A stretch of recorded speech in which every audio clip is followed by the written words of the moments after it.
share screen.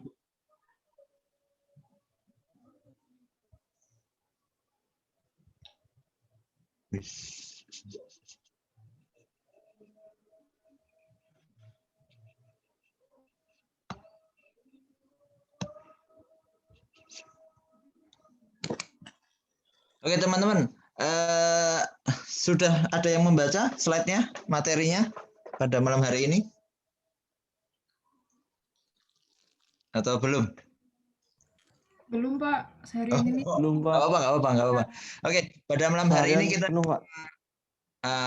ya mempelajari, berdiskusi, kemudian menambah wawasan kita terkait dengan investasi properti dan hubungannya dengan profesi atau dengan ilmu manajemen properti terkait nanti dengan profesi manajemen properti.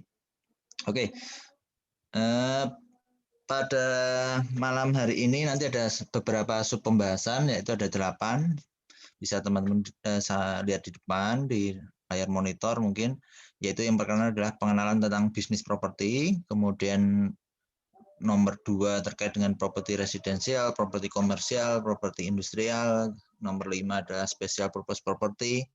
Mungkin poin 2 sampai poin 5 teman-teman mungkin sudah cukup banyak tahu ya, karena sudah dijelaskan di materi perkuliahan sebelumnya. Mungkin ada dasar-dasar penilaian properti atau mungkin pengantar penilaian properti mungkin teman-teman sudah mendapat, jadi sudah nanti mungkin nggak terlalu detail saya menjelaskannya.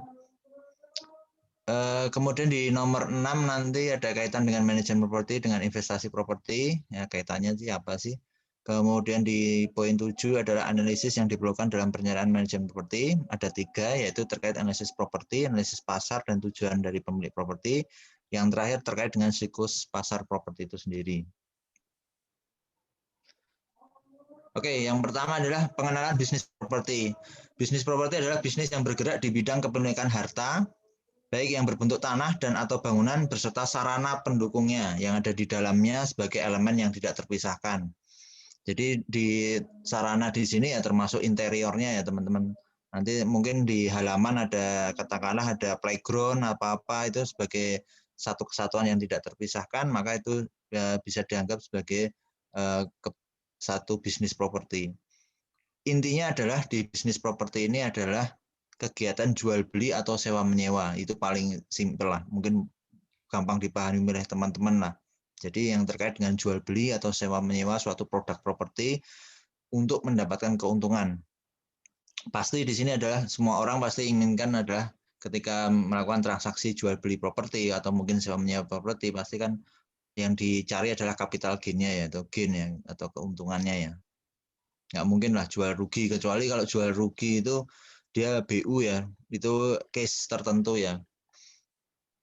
Tapi rata-rata pasti jualnya jual untung lah. Termasuk kalau ada ganti istilah, kalau teman-teman tahu apa kena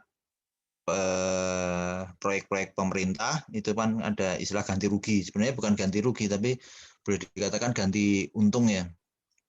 Cuman ada beberapa case mungkin saya lihat faktor KJPP dalam menghitung memang sudah benar, tapi ada satu faktor yang memang tidak diperhitungkan oleh pihak KJPP dalam hal ganti rugi proyek-proyek pemerintah, yaitu faktor sosial. Karena faktor sosial itu kan berat, apa ya istilahnya, membreakdown ke dalam suatu angka itu susah. Faktor sosial mungkin sosial budaya, sosial ikatan batin, sosial ya kayak gitulah, sosial apa ikatan kekeluargaan seperti itu kan susah itu yang mungkin saya lihat banyak dalam hal pembebasan lahan. Mungkin ada beberapa warga yang masih menolak, mungkin karena itu mungkin dia ada kedekatan emosional lah, ada faktor sosial yang belum dipertimbangkan. Tapi memang susah memang sebagai penilai itu memperhitungkan faktor sosial itu agak berat.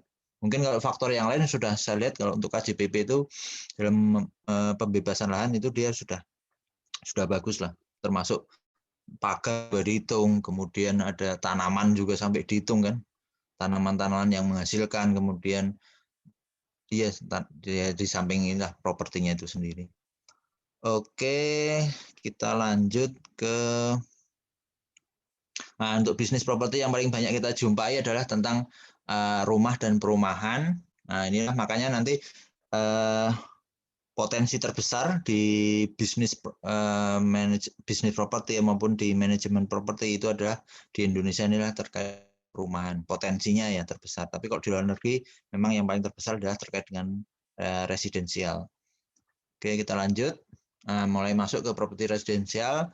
Properti residensial adalah mungkin ya teman-teman udah pada paham lah. Intinya adalah dia adalah properti yang bertujuan untuk memenuhi kebutuhan dasar dari dasar pelindungan dari manusia. Intinya itu sebenarnya, teman. Nah, ini merupakan potensi. Kalau di Indonesia baru potensi ya, baru sekedar potensi sumber permintaan terbanyak dari jasa manajer properti yang profesional. Tapi kalau di luar negeri mungkin kita berkiblat ke bukunya sendiri, ke referensi yaitu dari Amerika, mungkin dari Europe, mungkin negara-negara yang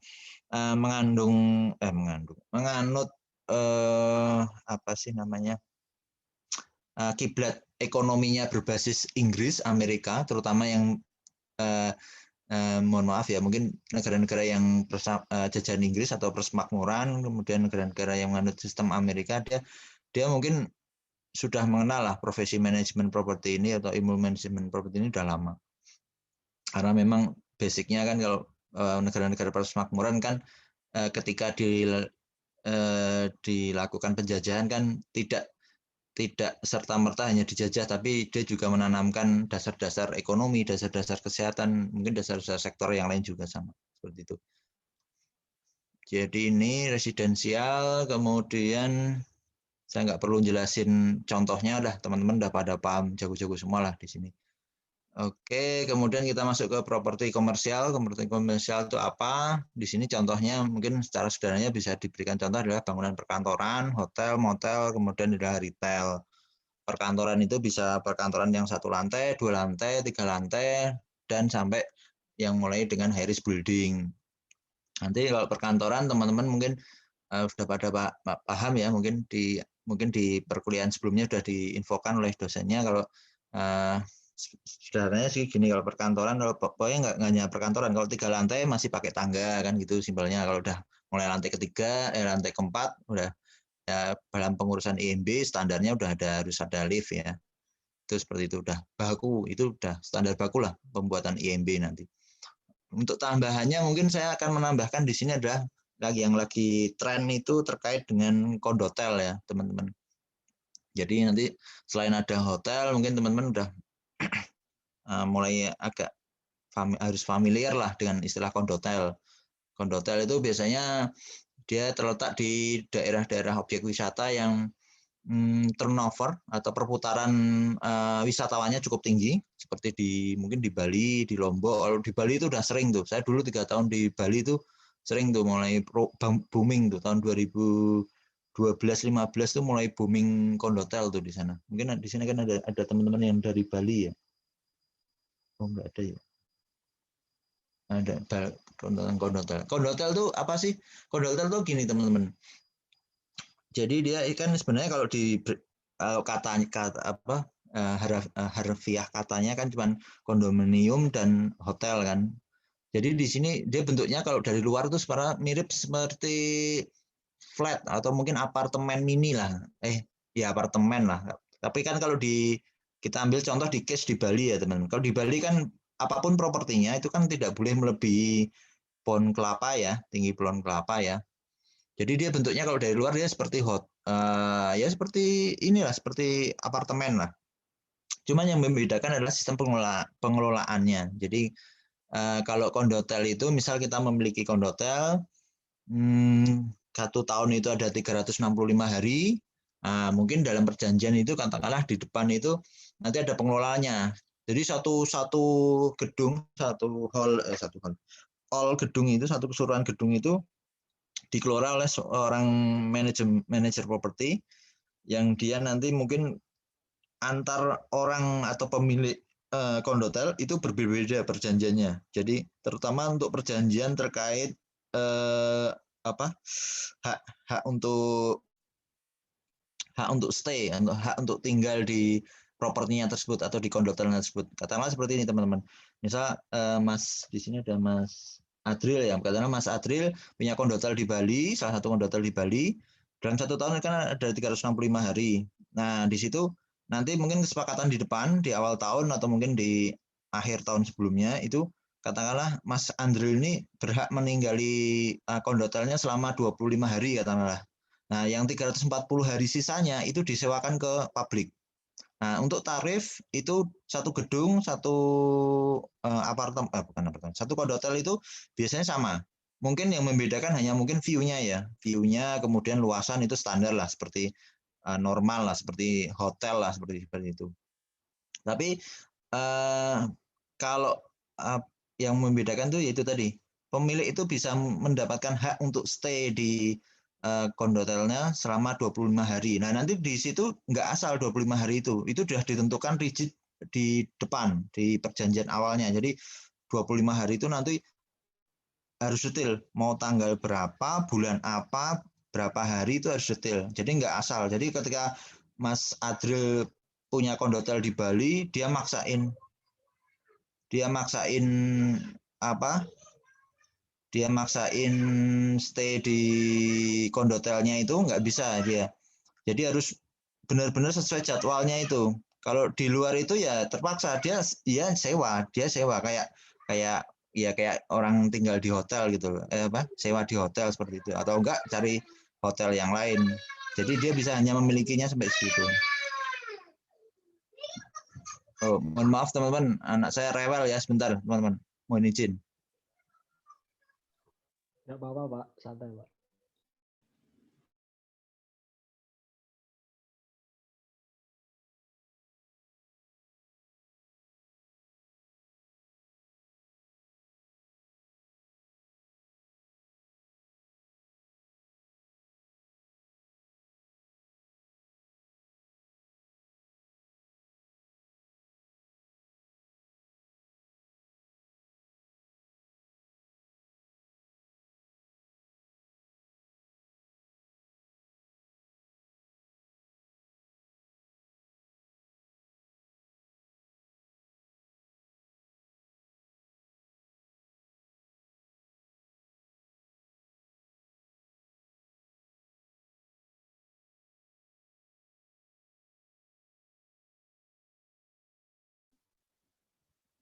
Oke, mohon maaf teman-teman.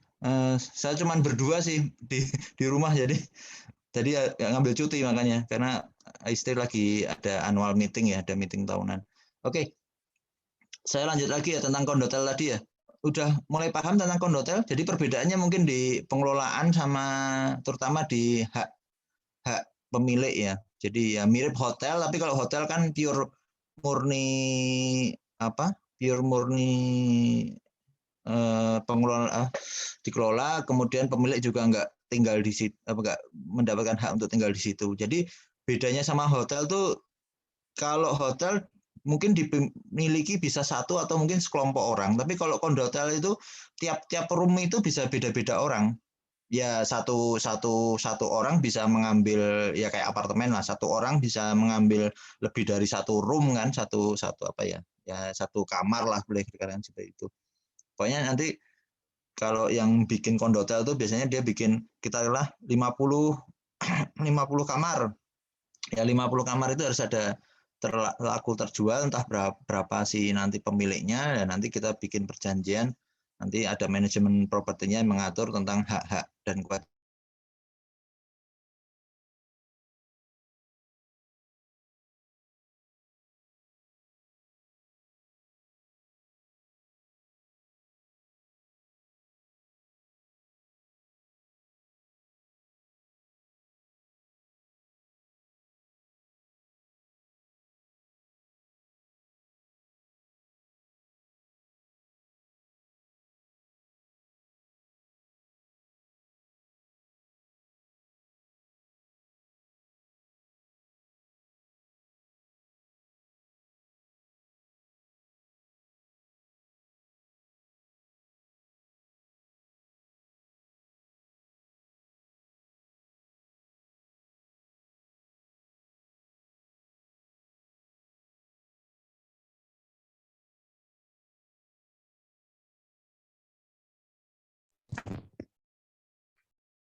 Parah. Adril, parah Adril. Direkam. Oke, teman-teman, maaf ya. Gak apa-apa, Pak. Gak apa-apa, Pak. Gak apa-apa, Pak. Santai. Nah, nanti kalau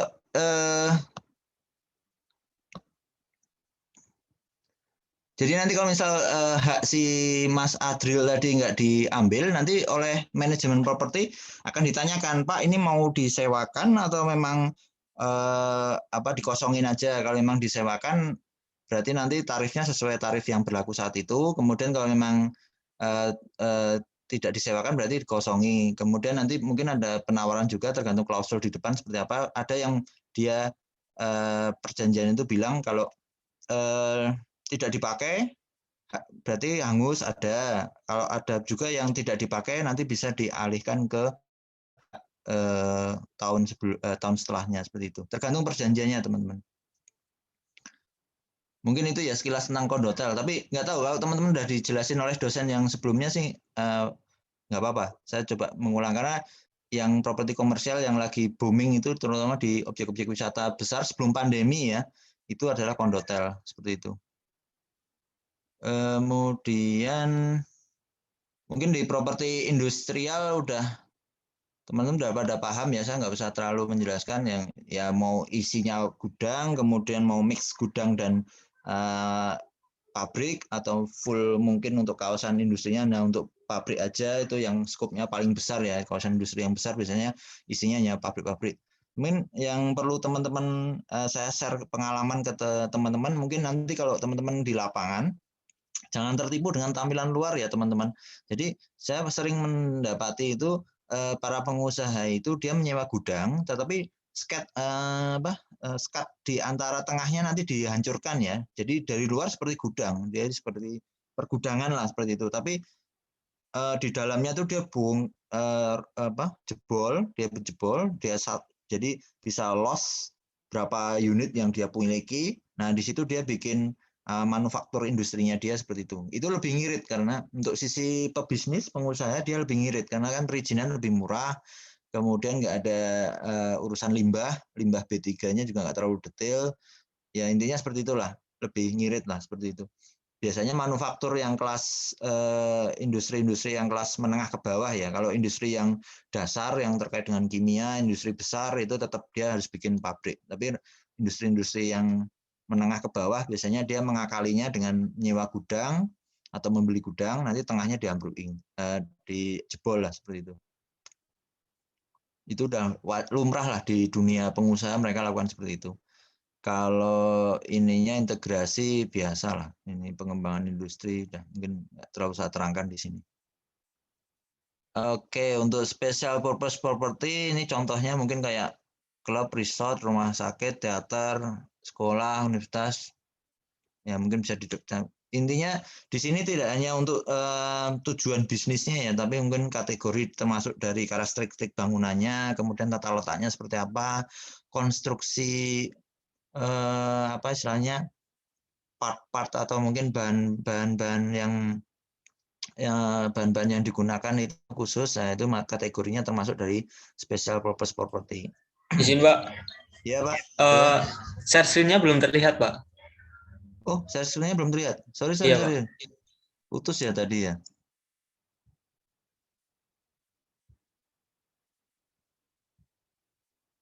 Nah, mohon maaf. Terima kasih masukannya. Ya, Pak. Sama-sama, Pak. Ya.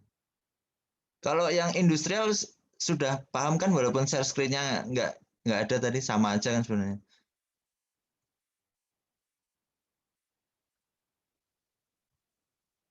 Oke, kemudian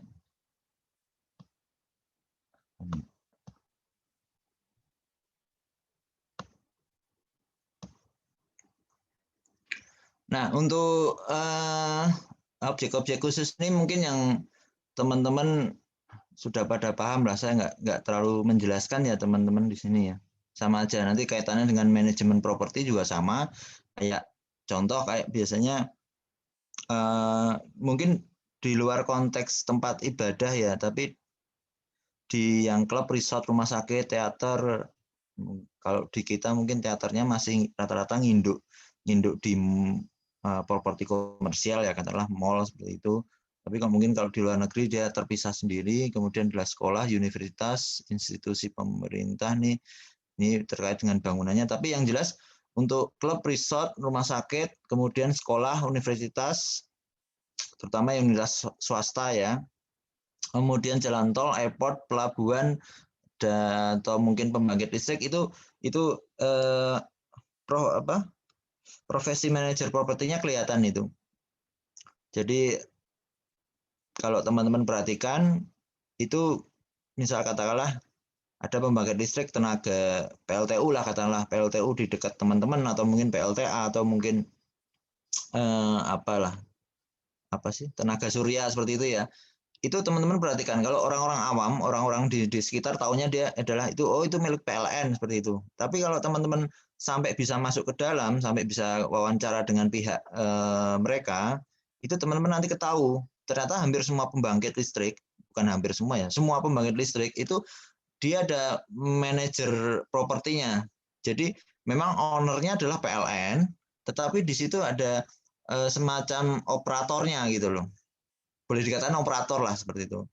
Mungkin teman-teman sudah kenal istilah nama Indonesia Power, kemudian pembangkit listrik Jawa Bali seperti itu. Itulah operator-operator dari PLTU, dari pembangkit listrik. Mau tipenya apa?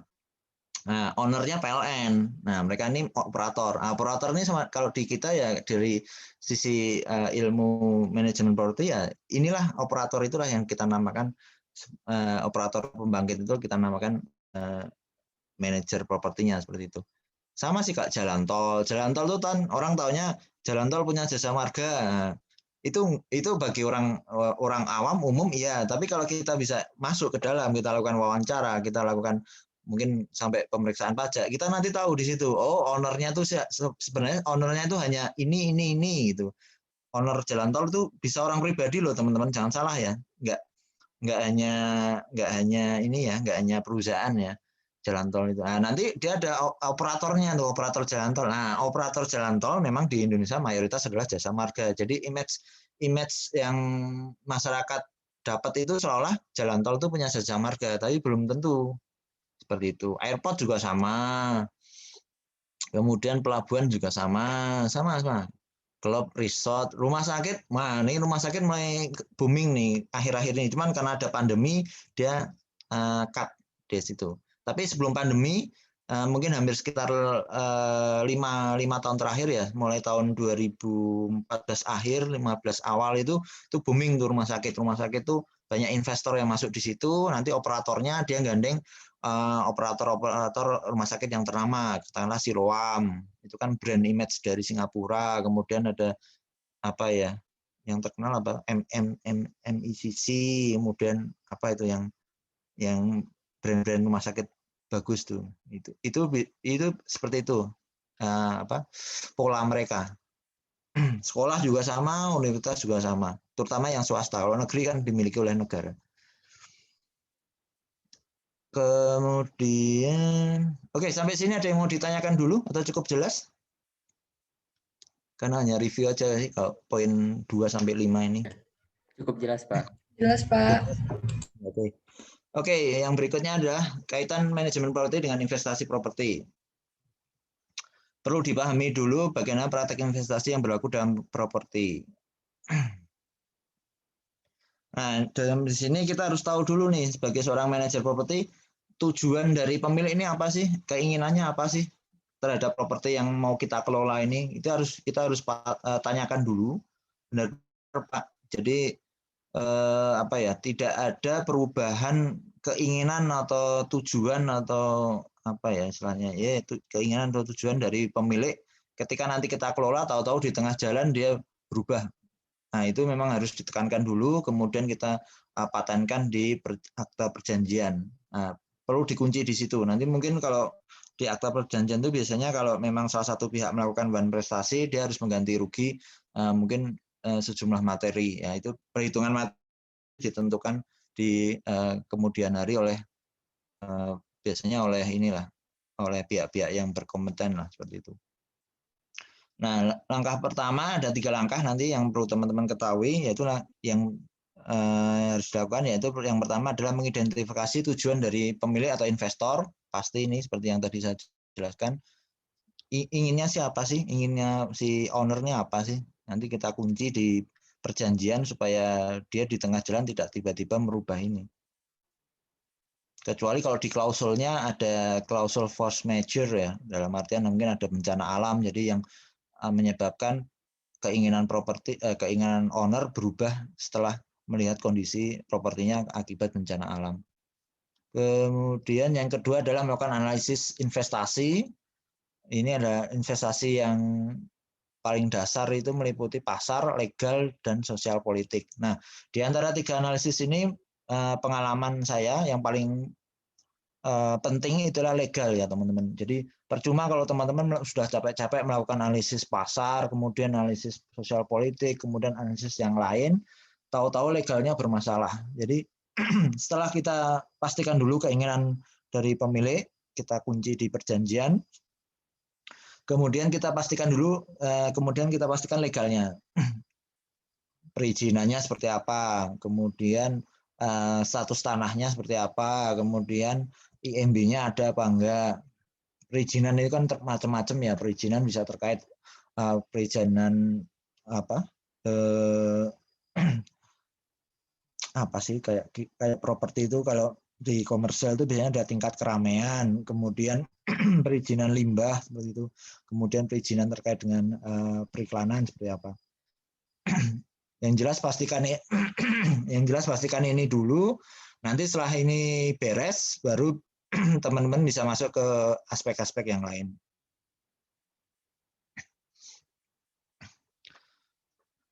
Mungkin kalau apa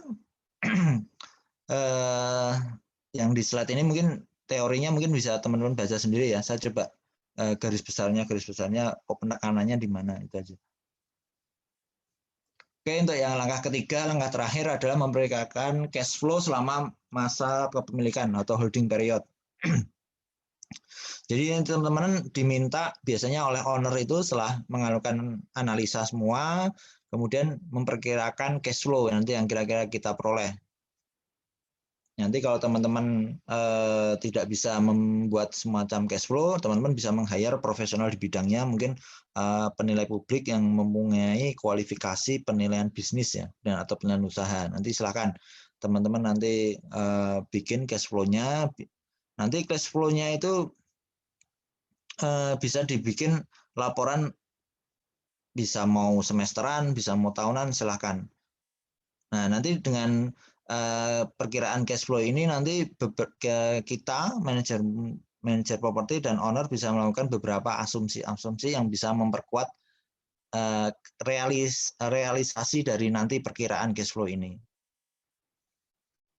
Nah, di sini ada beberapa analisis yang harus diperhatikan untuk mendukung memperkirakan cash flow selama masa holding period, yaitu analisis pendanaan, analisis pembayaran pinjaman, keputusan penjualan di akhir periode, dan analisis depresiasi. Analisis pendanaan di sini adalah maksudnya gini teman-teman, kita ini mau membiayai suatu properti atau mungkin istilahnya melakukan operasional properti ini, kita mau meminjam uang bank atau mungkin meminjam uang ke lembaga keuangan atau kita meminjam uang ke internal perusahaan kita, atau mungkin apa ya, sister company atau perusahaan afiliasi lah. Jadi nanti ada pertimbangan tertentu seperti itu. Sebentar teman-teman, anak saya rewel sebentar. Ya, Pak. Silakan Pak.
Kan biasanya udah berarti 15 menit tadi aku.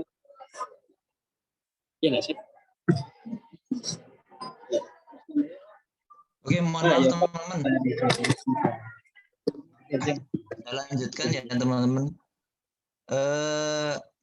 Terkait analisis pendanaan saya coba ulangi. Jadi nanti antara si manajer properti nanti berkoordinasi dengan owner terkait dengan pendanaannya. Pak, kita mau pendanaan dari pinjam uang ke bank atau lembaga keuangan atau dari sister company atau sister company itu perusahaan nasi perusahaan ya. Jadi lebih menguntungkan mana. Kemudian analisis pembayaran pinjamannya ini pasti terkait analisis pendanaannya dulu. Jadi kita mau ngambilnya kalau dari bank kan kita harus memperhitungkan kan bank kan biasanya kan sukanya kan atau lembaga keuangan kan ada penaltinya ya kalau kita terlambat kita harus membayar berapa gitu. Kalau sister company kan enak tinggal ngambil tinggal transfer nanti kalau ada terlambat ya gampang lah cincai lah bisa diatur kan itu. Ya inilah analisis pembayaran pinjamannya termasuk jatuh temponya seperti apa. Kemudian adakah keputusan penjualan di akhir periode? Jadi di setiap tahun berjalan itu manajer properti menanyakan juga ke pihak owner ya. Jadi Pak nanti kira-kira di akhir periode ada ini nggak ada kira-kira mau dijual nggak propertinya? Kalau memang mau dijual nanti kita coba hire KJPP penilai publik untuk menilai. Jadi nanti itu juga nanti untuk memperkirakan cash flow-nya nanti. Kan kalau cash flow itu kan diproyeksi dapat mungkin selama minimal 5 tahun ke depan ya. Memang di keputusan ada keputusan penjualan kan itu mengaruhi proyeksinya nanti. Itu juga mempengaruhi nilai dan itu juga nanti bisa hasil penilaiannya juga bisa dipakai untuk pegangan si owner ya ketika nanti melakukan negosiasi jual beli propertinya. Kemudian yang terakhir adalah analisis depresiasi. Nah, ini pastilah mau kita tiap melakukan pemeliharaan perawatan pasti yang namanya depresiasi itu tidak bisa dihindarkan lah. Pasti terjadi lah. Namanya juga produk bikinan manusia itu pasti ada unsur usangnya juga. Nah nanti di dalam skenario-nya mungkin akan dilakukan 3 skenario. 3 skenario ini teman-teman mungkin perlu saya sampaikan ada the most likely, optimis dan pesimis.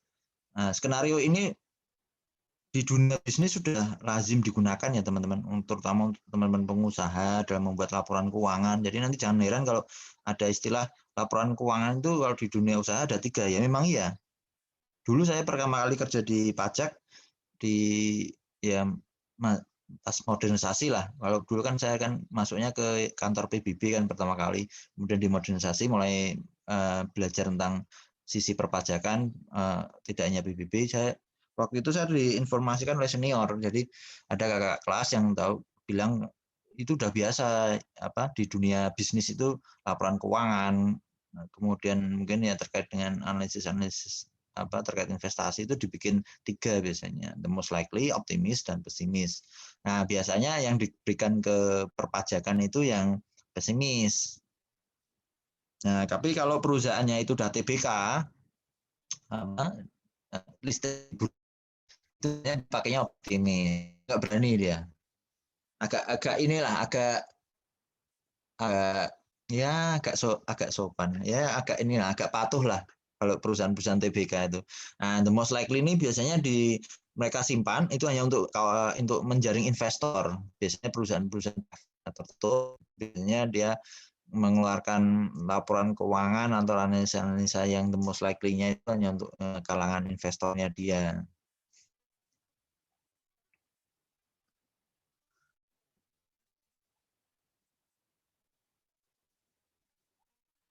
Kemudian saya lanjutkan yang ketujuh ya yang diperlukan seperti yaitu pasar, properti dan tujuan pemilik.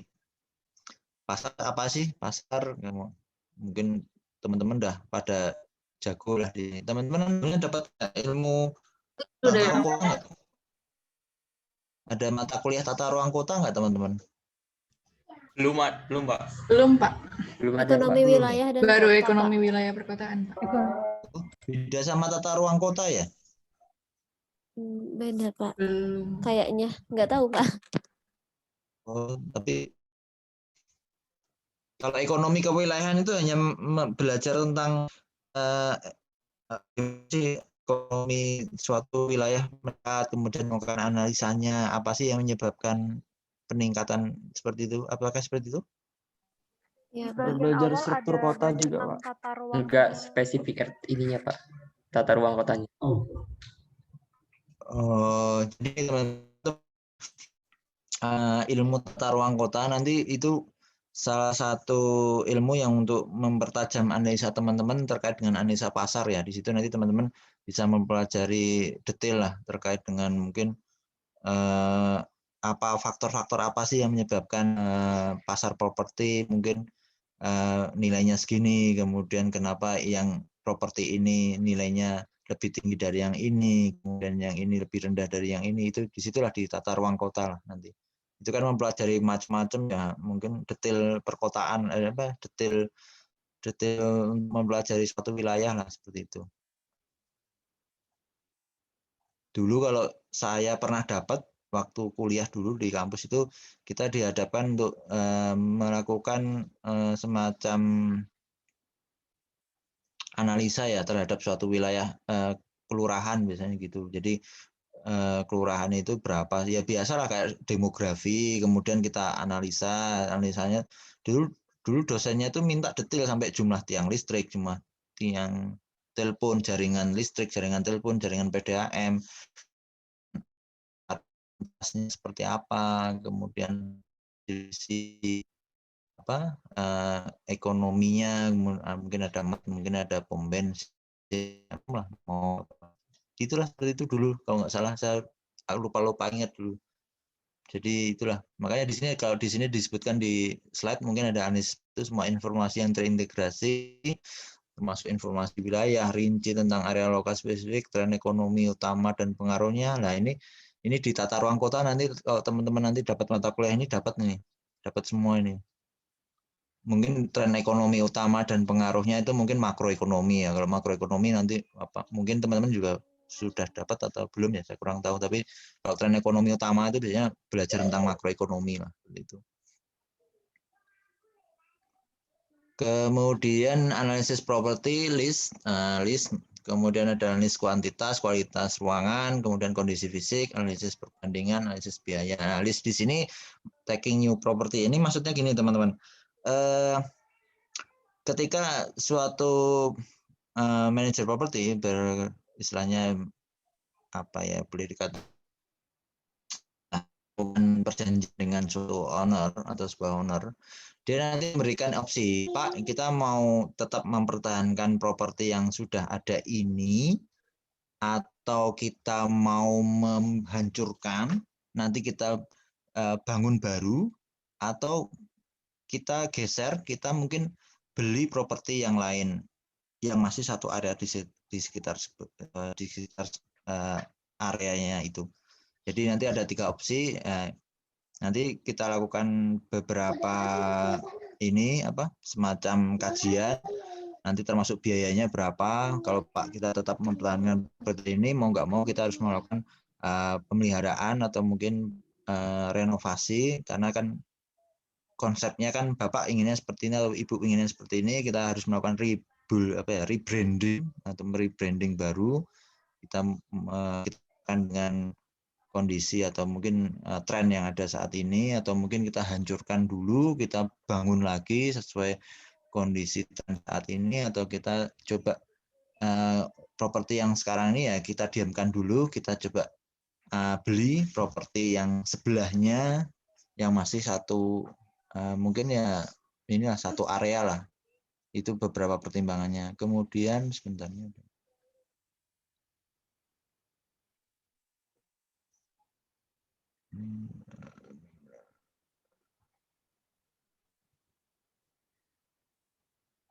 Oh, oke.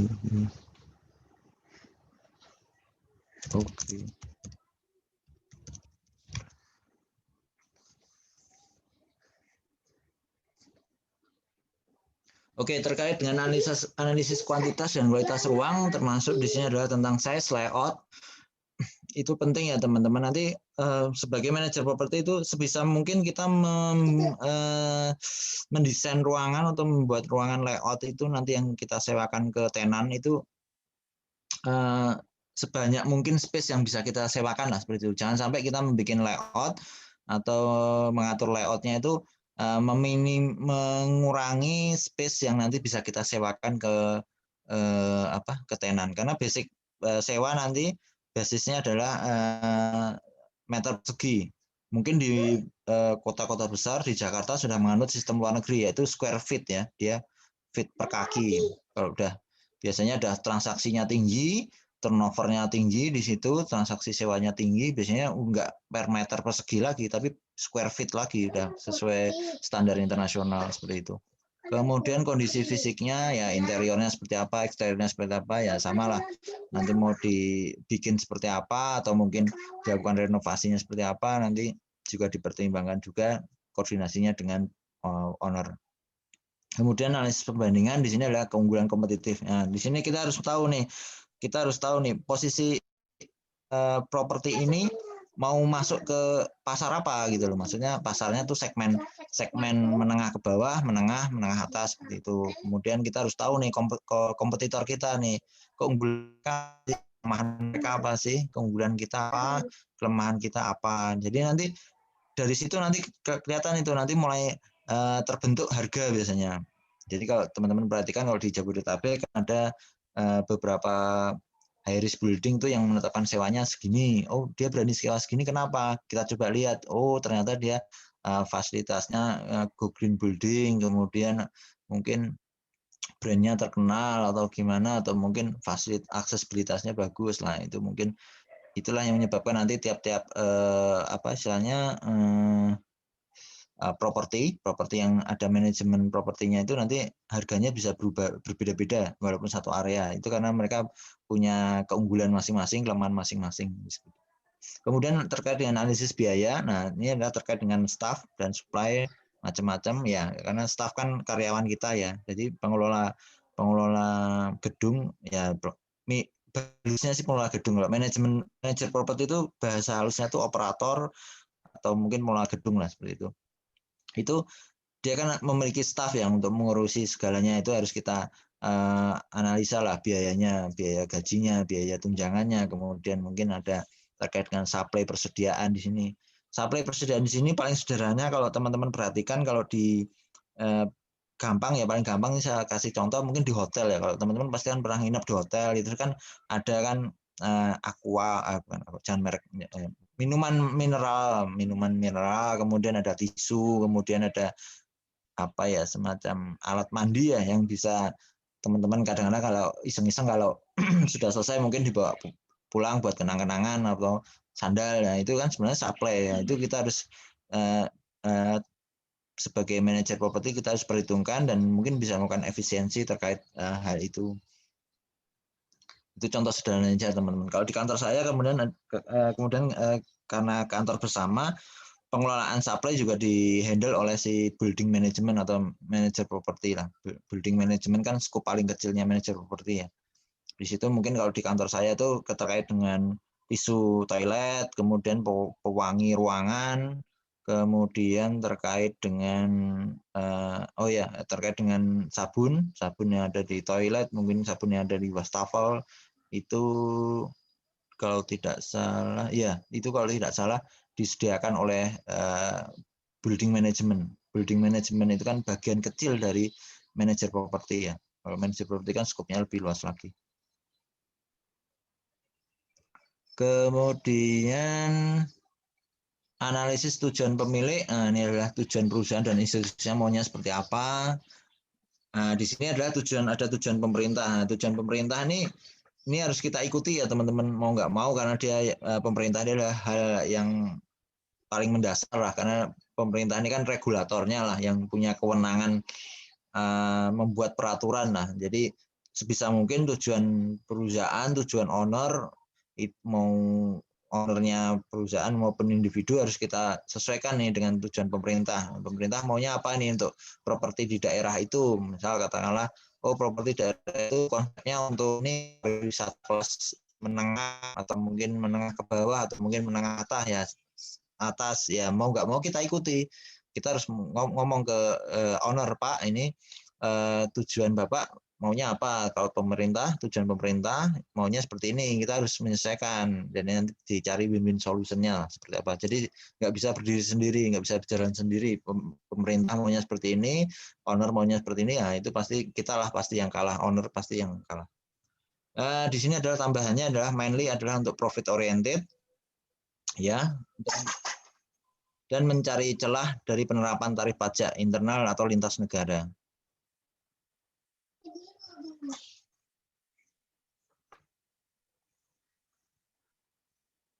Maksudnya mencari celah dari penerapan tarif pajak, teman-teman sudah agak paham? Sudah pernah dijelaskan oleh dosen-dosen sebelumnya? Ini semacam bea, Pak, atau gimana, Pak? Gimana? Jatuhnya tuh kayak bea, Pak. Bea impor.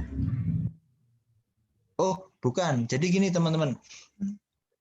Jadi kalau mencari celah dari penerapan tarif pajak, itu bahasa kerennya itu TP ya, transfer pricing. Kalau bahasa saya kasih contoh sederhananya ke teman-teman tuh, hampir semua perusahaan itu, terutama perusahaan besar ya, itu melakukan shifting profit sebelum pajak. Jadi dia beli beberapa aset properti, umumnya mereka beli apartemen, umumnya ya, tapi tidak menutup kemungkinan investasi ke properti yang lain.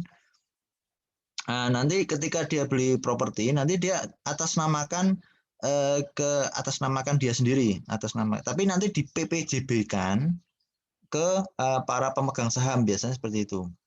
Tujuannya buat apa sih? Dia mengurangi pendapatan dia yang harusnya kena pajak 25%.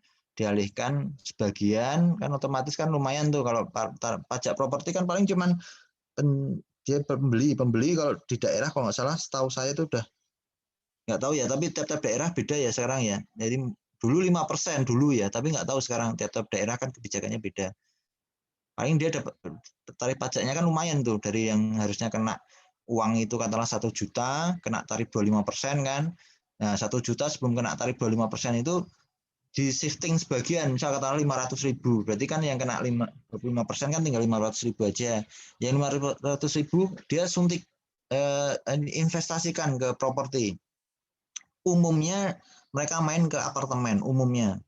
Nah, nanti kan tarif pajak di properti itu kan lebih rendah ya dibanding tarif pajak badannya.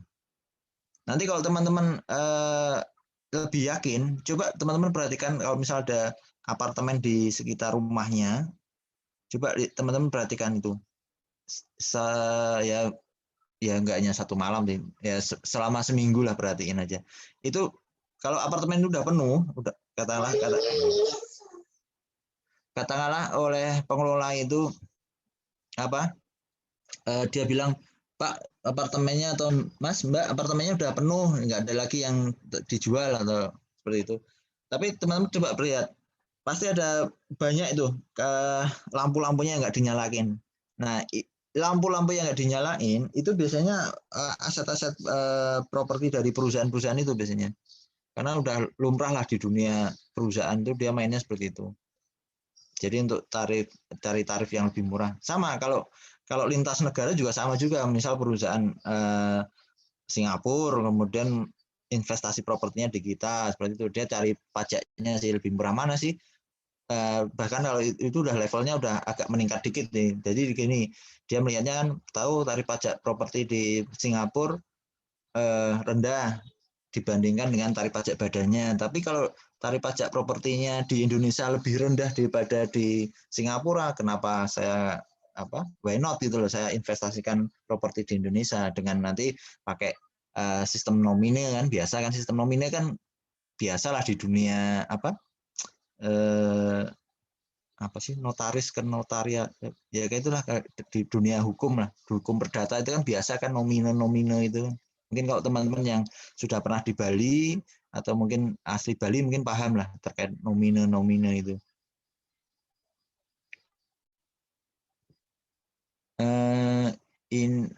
atau mungkin ada yang ditanyakan dulu sampai di sini, teman-teman. Silakan. Pak, izin tanya Pak, untuk yang pengalihan pengalihan pendapatan tadi biar nggak kena PPh badan ya Pak. Itu jadi beli apartemen misalnya dia cuma jadi ngalihkan ke PBB apartemennya aja atau gimana sih Pak? Masih belum paham di situ. Gimana Mas? Coba diulangi lagi Mas. Masih belum paham di apa Pak, pengalihan pendapatan perusahaan tadi yang untuk menghindari PPh badan gitu. Oh, jadi gini Mas, itu mereka lazim ya, mereka jadi kita itu juga memang tidak ada aturan yang mewajibkan harus tidak boleh lah, tapi memang tidak ada aturannya, jadi sah saja mereka melakukan itu. Jadi gini, misalkan katakanlah ada 1 juta rupiah sebelum profit sebelum pajak ya, kalau diteruskan kan, kalau nggak diinvestasikan ke properti kan ini ya. Jadi kan 1 juta kalikan tarif 25%, berarti katakanlah berapa kenanya itu, sekitar 250.000 ya, 250.000. Nah, mereka biasanya perusahaan-perusahaan besar, terutama ya nggak ada perusahaan besar sih, perusahaan-perusahaan kecil pun juga sama sih. Terutama yang rata-rata sih yang ke atas yang disorot lah, karena pengawasan pajaknya cukup ada pengawasan lah.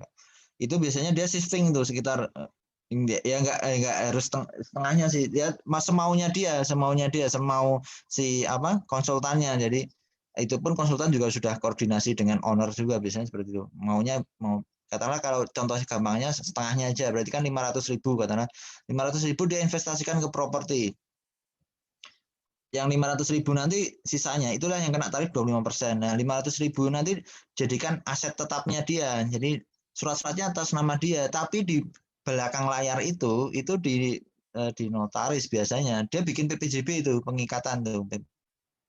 Memang sekarang PPJB kena pajak, tapi dulu sih nggak kena. Oh, itu tax haven banget itu salah satu loss profit terbesar kita itu. Jadi dia bikin PPJB itu. Jadi apa ya istilahnya, yang 500.000 ya intinya tetap jadi haknya dia juga kan, karena kan nggak apa ya istilahnya, bukti kepemilikan kan atas nama dia, cuman dibikin PPJB aja kan. Jadi ya keuntungannya 1 juta itu ya boleh dikatakan 100.000 kena tarif PPh badan, yang 500.000 kan utuh kan, karena masuk ke aset tetapnya dia kan. Paling nanti kena pajaknya kan kalau apa istilahnya, properti itu kan paling kalau kita pembeli kan dulu sebelum era PBHTB dialihkan ke Pemda, masih saya paham itu tarifnya kan 5%. Tapi kan sekarang kan sejak 2010 apa 2011 ya teman-teman, itu kan BPHTB, pengelolaan BPHTB kan dikelola oleh Pemda masing-masing. Saya kurang tahu tarifnya sekarang, tiap-tiap daerah kan bisa beda-beda karena kan otonomi daerah ya. Nah, paling yang ngurusi ya beban pajaknya paling BPHTB karena kita pembeli kan, sebagai pembeli investasi properti, kemudian sama paling ya PBB tahunan. PBB kan kecil kan tahunan dibanding kalau kita langsung kena tarif yang tadi 25% itu kan lumayan itu. Biasanya seperti itu. Karena saya selama di LTO saya beberapa kali dapat case itu satu perusahaan bisa beli 30, 40 unit apartemen satu gedung, satu gedung satu lokasi.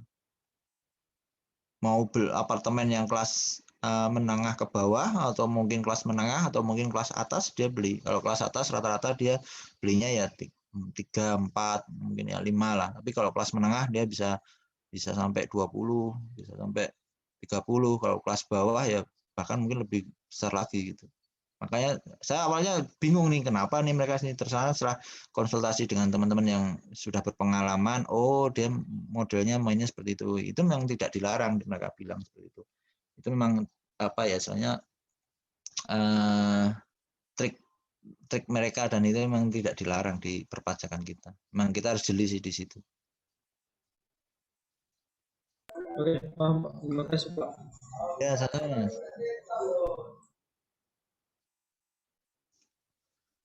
Oke, kita lanjutkan ke persiapan perencanaan manajemen properti. Ada 3 persiapan yang harus kita siapkan, yaitu terkait dengan laporan perencanaan keuangan, meliputi yaitu biaya operasi, kemudian prediksi 5 tahun mendatang. Nah, ini yang tadi saya sebutkan di depan, yaitu membuat proyeksi. Proyeksi itu biasanya minimal 5 tahun ke depan, kemudian melakukan analisa perbandingan penerimaan dan pengeluaran.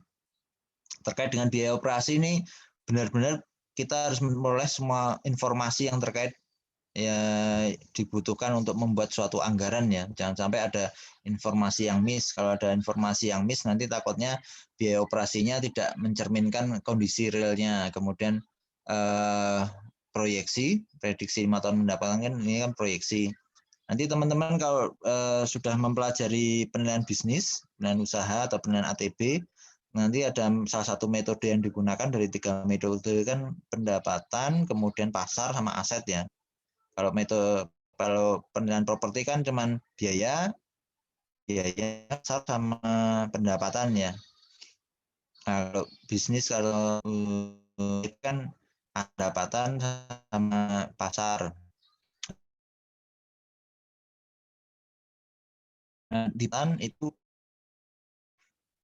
wajib di juga diatur, itu teman-teman harus teman-teman harus ini bisa membuat proyeksi 5 tahun mendatang, minimal 5 tahun mendatang. Kemudian analisa perbandingan penerimaan pengeluaran, yaitu estimasi biaya pengembangan alternatif, remodeling yang dibutuhkan untuk penjalan optimal. Nah, ini pastilah karena mau bagaimanapun manajer properti itu kan tujuannya itu adalah profit ya, mencari profit untuk owner ya. Jadi dia harus kreatif, inovatif agar cash flow-nya atau mungkin agar penjualannya optimal. Kemudian langkah persiapan yang berikutnya adalah upaya meningkatkan pendapatan. Nah, ini upaya peningkatan pendapatan juga mungkin dilakukan dengan ide-ide kreatif, mungkin dengan apa ya semacam rebranding properti kita atau mungkin menggandeng brand-brand terkenal. Itu kan strategi marketing lah. Biasanya di sini yang paling berperan adalah marketing ya, pemasaran. Bagaimana sih mempengaruhi tenan agar mau tinggal di tempat kita atau tinggal di properti kita, kemudian tenan yang sudah ada tidak dibikin betah, tidak tiap tahun ganti-ganti tenan, mungkin dengan diskon-diskon tertentu atau mungkin dengan apalah apa ya istilahnya semacam penawaran-penawaran apalah yang mungkin mereka betah lah seperti itu. Kemudian presentasi perencanaan, presentasi perencanaan ini wajib dilakukan ke owner ya. Baik, mungkin dibikinnya mau semesteran atau mungkin bahkan tiap bulanan silahkan. Nanti tergantung si manajemen properti dengan ownernya. Kemudian kita masuk ke sub pembahasan yang terakhir yaitu tentang siklus pasar properti.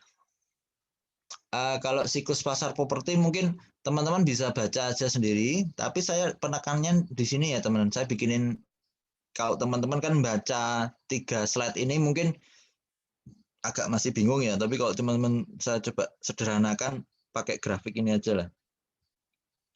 Di grafik ini teman-teman perhatikan siklus pasar properti walaupun naik turun itu tidak stabil ya teman-teman, karena kan properti itu kan base-nya kan ya kita tahu lah base-nya tanah itu kan terbatas lah, nggak kayak ya terbatas lah, jumlah orang makin banyak, mau nggak mau kan makin lama walaupun dia mengalami tren penurunan, dia pasti penurunannya dibanding penurunan yang periode sebelumnya pasti lebih tinggi lah seperti itu. Nah di sini saya sudah kasih diagram biar untuk mempermudah teman-teman membacanya. Mungkin cara membacanya di sini seperti ini ya teman, kan ini ada ada A berarti kan poin A, poin G, poin J, ini poin K atau titik di mana poin K atau poin A mulai, atau mungkin poin K-nya berakhir, poin A-nya mulai, kembali lagi ke poin G, poin J, dan seterusnya sampai kalau teman-teman perhatikan di sini grafiknya mulai meningkat, iya karena nanti kan namanya juga properti kan base-nya kan tanah, yang seperti yang tadi saya jelaskan. Nah, di sini adalah A mungkin di sini adalah siklus dimulai ya, kalau di slide-nya itu saya lihat juga Siklus dimulai dalam keadaan pasokan dan permintaan mulai yang seimbang. Kemudian mulai naik, di sini ada di poin B adalah permintaan naik sejalan dengan perkembangan ekonomi. Kemudian di poin C mungkin di sini tahap awal ditandai dengan rendahnya tingkat persaingan, kenaikan harga yang mulai cepat. Nah, seperti ini. Kemudian di poin D di sini adalah meningkatnya persaingan dan dengan cepat mengimbangi permintaan. Kemudian di poin E, F di sini, kemudian di poin G mulai di titik atasnya, yaitu melihat pertumbuhan yang baik, bank dan lembaga keuangan berlomba-lomba memberikan pinjaman kepada pengembang. Nah, ini mulai menurun di poin H, kesulitan penjualan menyebabkan beban bunga yang makin besar. Kemudian ada mulai muncul kekhawatiran dari pemberi pinjaman, karena sudah mulai kacau lah, mungkin harga sudah mulai rusak, katakanlah seperti itu, kualitas properti yang diperjualbelikan juga sudah mulai asal, katakanlah seperti itu, dan ini berbagai pihak menarik diri dari pasar, properti mulai turun, kemudian siklus mulai lagi. Nah, ini kalau kalau sampai poin J ini berarti ada faktor tertentu yang memengaruhi kondisi seperti ini. Boleh dikatakan faktor X lah. Bisa dikatakan mungkin kayak macam pandemi, resesi ekonomi. Kalau normalnya itu sampai poin I ini kemudian lanjut lagi ke poin A. Jadi kalau dalam kondisi normal, jadi nggak sampai poin J ya teman-teman. Hanya sampai di poin I itu siklus nanti mulai ke A kemudian naik lagi, biasanya seperti itu. Tapi kalau sampai poin J ini berarti di satu periode siklus itu ada suatu faktor X lah, mungkin ya pandemi atau mungkin resesi yang mempengaruhi. Mungkin itu saja yang bisa saya sampaikan pada malam hari ini. Atau mungkin ada yang mau ditanyakan, silahkan.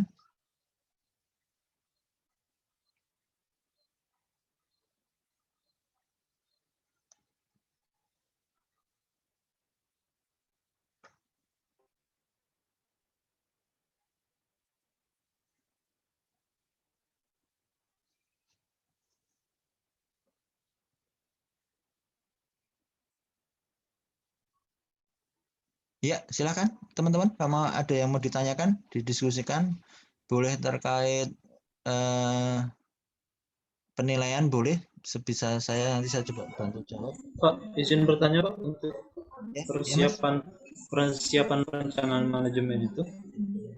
Yang tahap pertama laporan perencanaan keuangan yang prediksi 5 tahun mendatang itu emang basic, emang udah ditentukan 5 tahun yang datang atau bebas terserah si yang punya profesi manajemen properti ini Pak. Soalnya saya rasa kayak 5 tahun itu kan terlalu panjang dan bisa terjadi apa aja. Jadi kalau diprediksi kayak kemarin misalnya tiba-tiba ada pandemi gitu kan Pak, terlalu banting untuk cash flow-nya nanti. Oke. Ya. Jadi gini Mas, untuk prediksi 5 tahun mendatang di ini ya, di sini. Ini belum baku. Kalau di ilmu di kita mempelajari manajemen properti ini belum baku lah, nggak diatur resmi. Cuman dia umumnya sih dia standarnya 5 tahun. Kenapa? Karena di penilaian kalau nanti yang bikin proyeksinya adalah basisnya adalah dia seorang penilai, dia pasti bikinnya 5 tahun. Karena apa? Di SPI-nya sama di KPI-nya diatur 5 tahun. Tapi kalau ini manajer properti dia berkeinginan merubah ke 3 tahun maupun 2 tahun atau mungkin 1 tahun, it's okay, nggak, no problem. Tapi kalau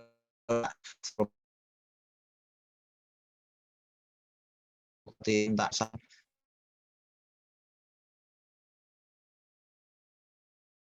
bikinin prediksi gitu, prediksi yang punya basisnya dia penilai usaha, dia pasti nanti bikinnya standarnya 5 tahun. Karena kalau di penilaian memang sudah diatur di SPI-nya seperti itu.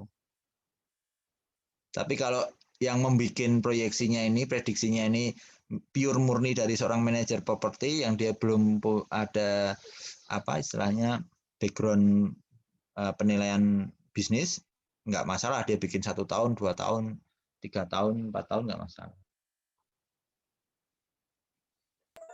Untuk prediksi itu sendiri Pak, itu emang apa?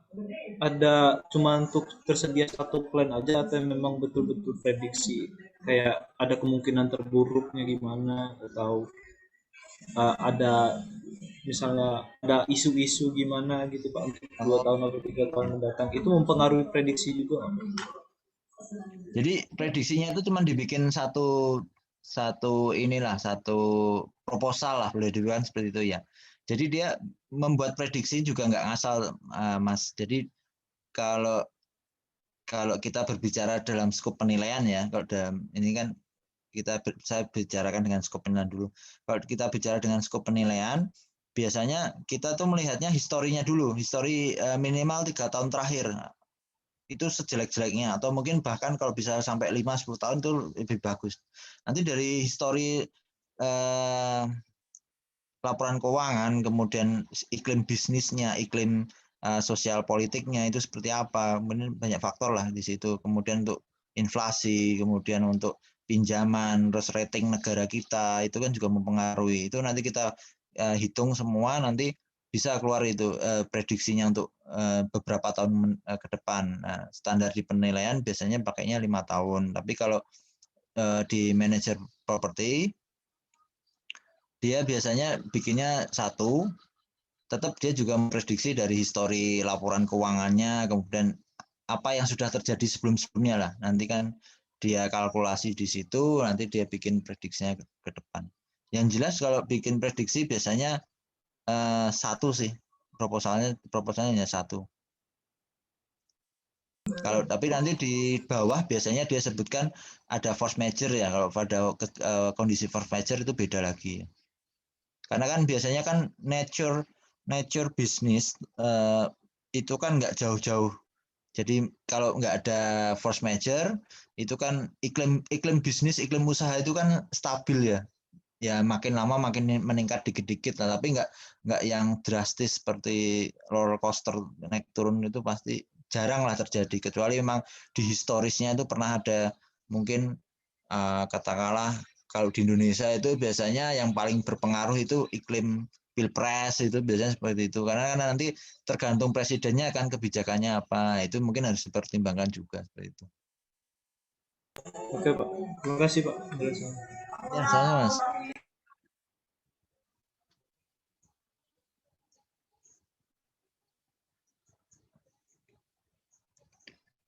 Oke, ada lagi yang mau dikonsultasikan, didiskusikan? Pak, izin bertanya, Pak. Ya, silakan Mas. Mengenai skenario investasi kan ada the most likely, optimistic, dan pesimistik itu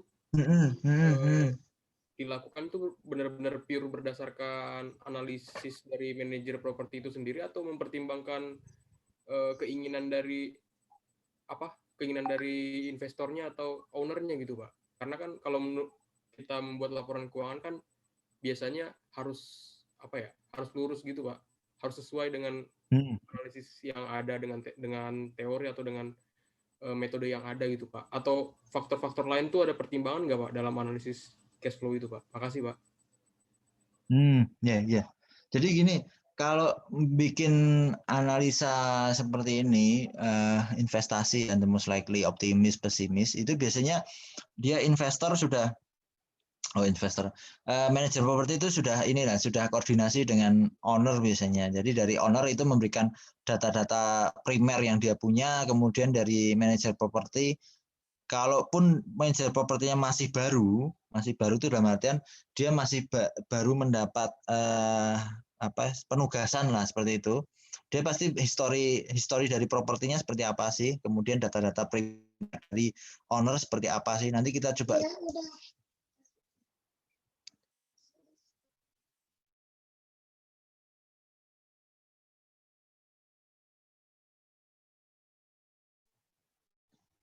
mohon maaf, izin teman-teman ya, anak saya sebentar. Iya, Pak. Iya Pak, nggak apa-apa Pak. Ya, silakan Pak.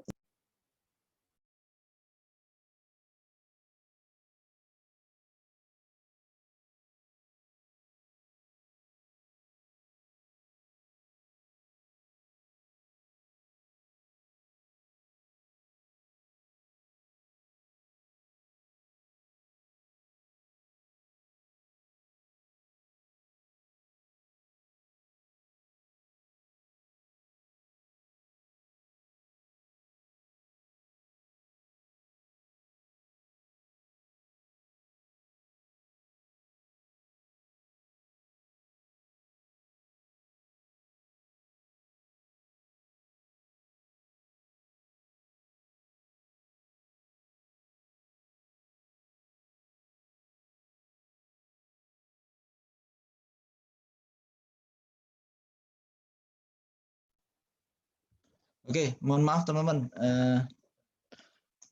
Jadi biasanya setelah kita memperoleh data primer dari katakanlah dari owner, kemudian kita mix dengan data yang kita punya. Kalau manajer propertinya masih penugasan baru, dalam artian dia belum menghandle properti itu lama, dia coba mencari historisnya dari manajer properti yang sebelumnya atau ya seperti itu. Kemudian kalau memang sudah lama, dia kan bisa mencari historisnya dari yang data yang dia punya. Kemudian dia mix di situ. Jadi penentuan analisa investasi ini, the most likely pessimis ini harus dilakukan bersama-sama dengan owner.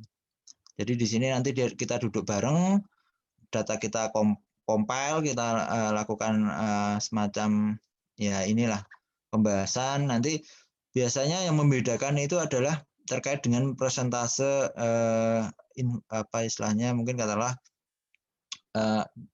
profit keuntungan yang mau dicapai seperti apa, berapa persen sih profitnya, kemudian penekanan dari biaya yang bisa kita tekan, berapa persen sih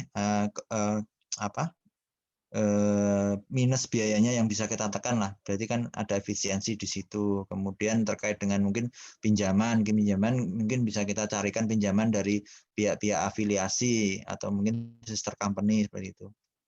Seperti itu sih, Mas. Oh iya Pak, baik Pak, makasih Pak. Ya, sama-sama Mas. Mohon maaf Pak, izin ada yang bertanya di chat Pak. Oh. Oke, apa nih?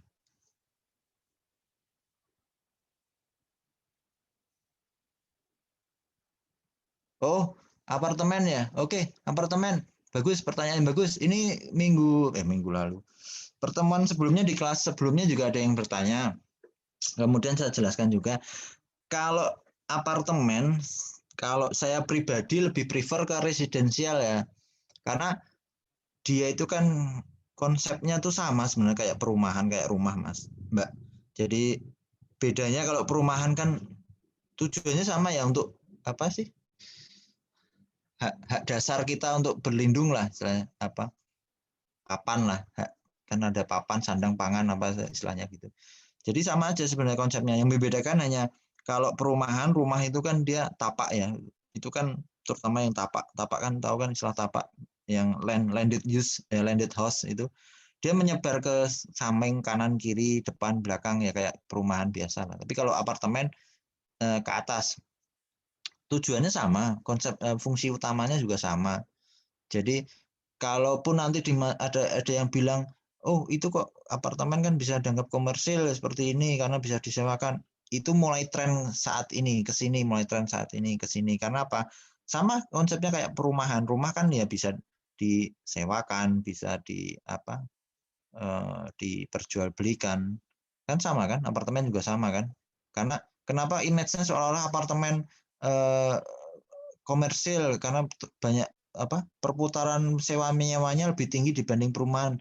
Jelas tentu ya. Karena apa? Karena perlu teman-teman ketahui kalau apartemen itu kan lokasinya kan pasti strategis ya teman-teman di tengah-tengah kota. Nah, kalau posisinya udah strategis di tengah-tengah kota, otomatis kan kekuatan buyer, kekuatan manusianya untuk menyewa, untuk membeli kan lebih besar ya dibanding kalau perumahan kan ya mohon maaf ya, kadang kan tahu sendiri kan teman-teman kalau perumahan sekarang mungkin agak pinggiran ya, pinggiran. Jadi mungkin menganggapnya masih jauh nih. Tapi kalau apartemen kan mungkin dekat dengan tempat bekerja, mungkin dekat dengan mall biasanya, dengan pusat-pusat hiburan lah biasanya seperti itu, atau mungkin dekat ya aksesnya gampang lah. Jadi itulah yang menyebabkan seolah-olah image di masyarakat itu apartemen itu komersil, padahal sebenarnya sama konsepnya, mau rusun nami, rusun milik, rusun nawa, rusun sewa, kemudian apartemen kelas menengah, kelas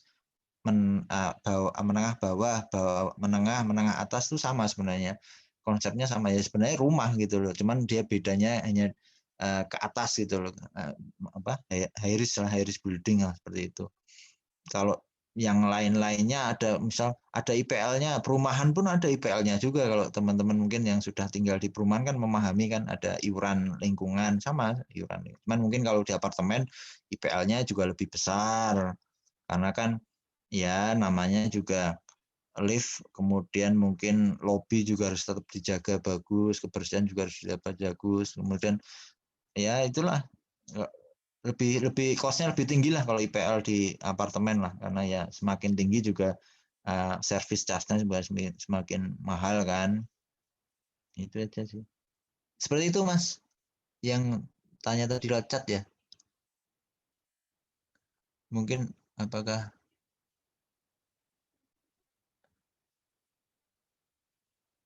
sudah ini tadi yang bertanya lewat chat tadi sudah terjawab? Ya, baik Pak, terima kasih Pak. Tapi sepertinya yang nanya koneksinya lagi buruk Pak. Ya, nggak apa-apa. Jadi nanti teman-teman kalau ada yang bertanya mungkin ini jawab aja, itu residensial tetap sama kayak perumahan, sama konsepnya. Hanya membedakan dia ke atas, kalau perumahan kan ke kanan kiri ya, landed use lah, tapak, kategori tapak. Mau ada IPL sama, perumahan juga ada IPL, kemudian mau ada apa istilahnya, fasilitas sama, perumahan juga ada fasilitasnya juga sama.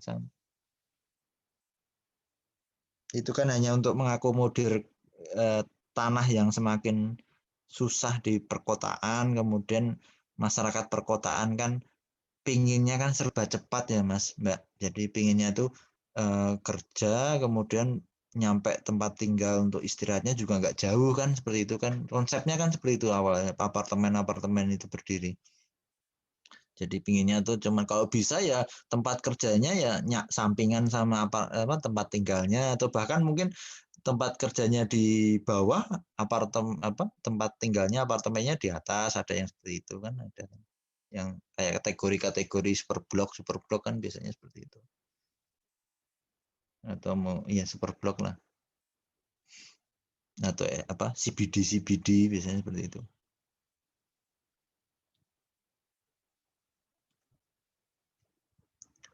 Oke, ada lagi? Izin tanya Pak, terkait yang analisis properti tadi, yang bagian lisisnya itu kan Bapak bilang kan lebih baik untuk mengganti properti yang lama menjadi properti yang baru kan Pak. Apa itu kan diperlukan biaya kan Pak? Jadi apa nggak mengurangi dari profit si ownernya gitu Pak?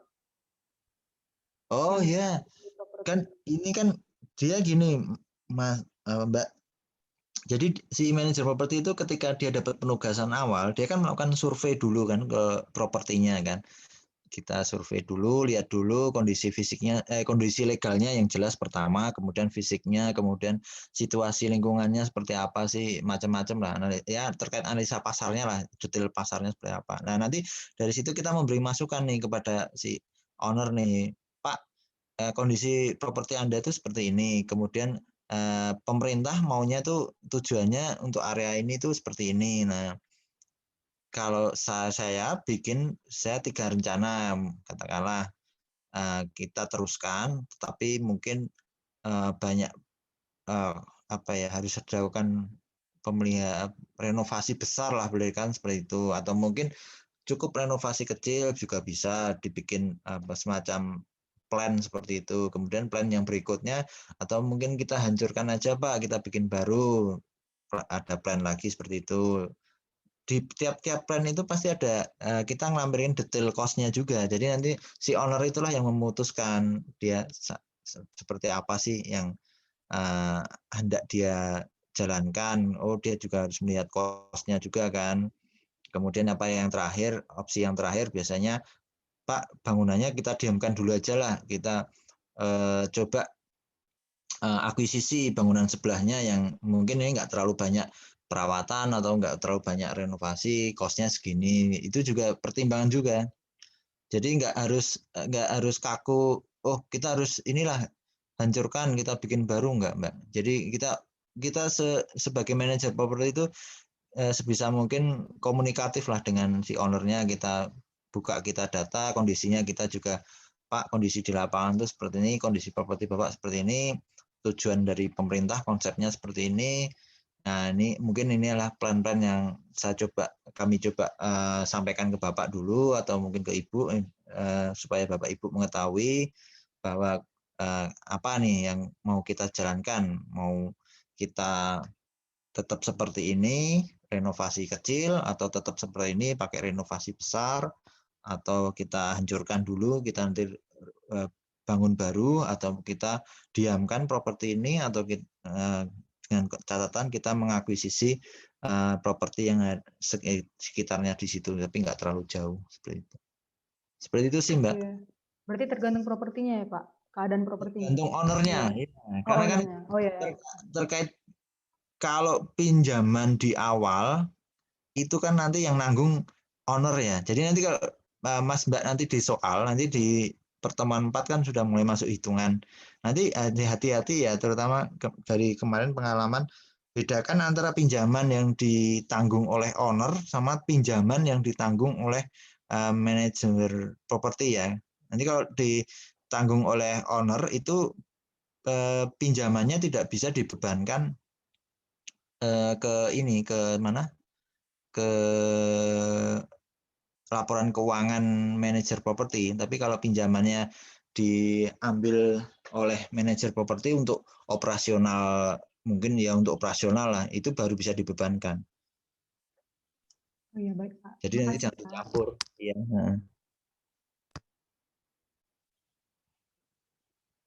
Bentar, saya. Oke, tinggal 5 menit lagi. Ada yang mau ditanyakan?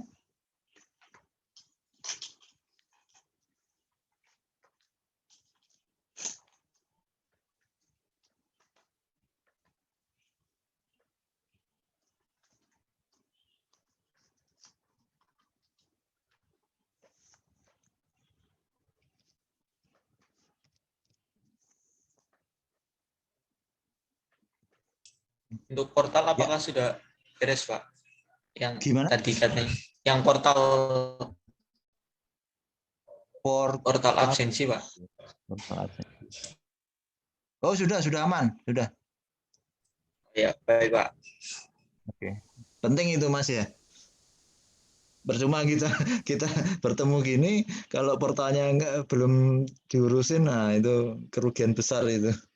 Iya, Pak. Karena yang semester sekarang ini dari kampus dia nggak mau manual lagi. Kemarin waktu info dari pihak kampus menginformasikan ke kami, itu sekarang manual itu nggak boleh. Terus prosedurnya gimana ya? Ini harus ada semacam bukti itu, rekaman itu. Makanya kalau memang ada rekamannya, nanti mereka minta itu dari kampus kalau memang kita terlambat melakukan administrasi di portalnya ini, di BAK, sistem BAK.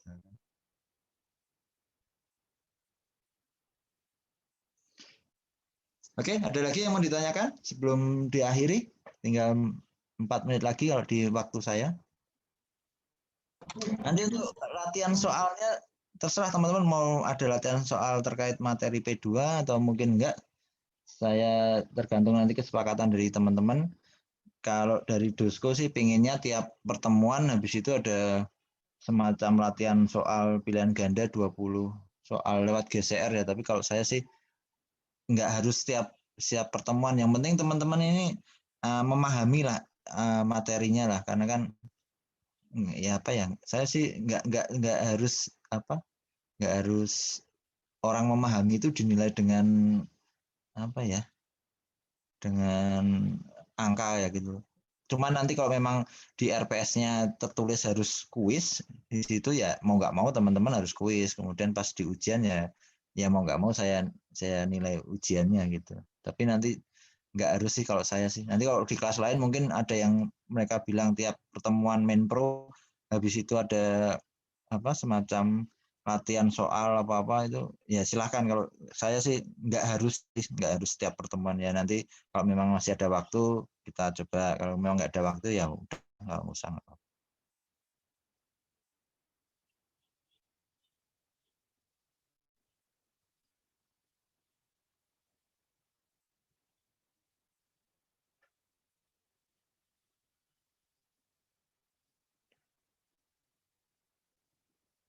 Oke, ada yang ditanyakan?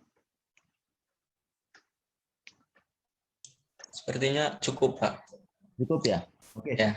Kalau memang cukup, saya bentar, saya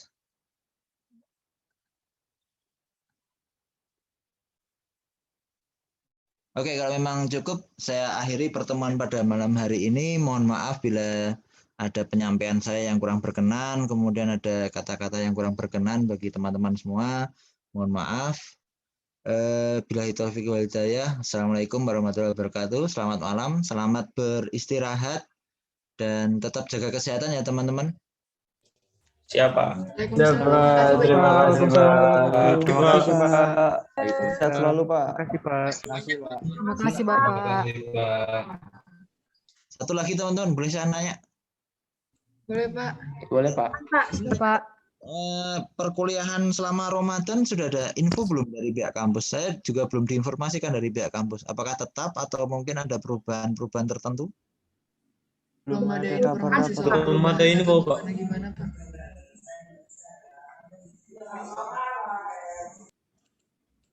Belum ada ya, belum ada informasi dari pihak kampus ya, dari ke teman-teman ya. Belum, Pak. Belum ada, Pak. Belum ada info yang masuk. Nanti kalau sudah ada informasi, tolong saya diinformasikan ya. Siapa? Oke, terima kasih teman-teman. Saya izin live ya. Saya close di sini ya. Baik, Pak. Terima kasih, Pak. Terima kasih, Pak. Terima kasih, Pak. Bye, Pak.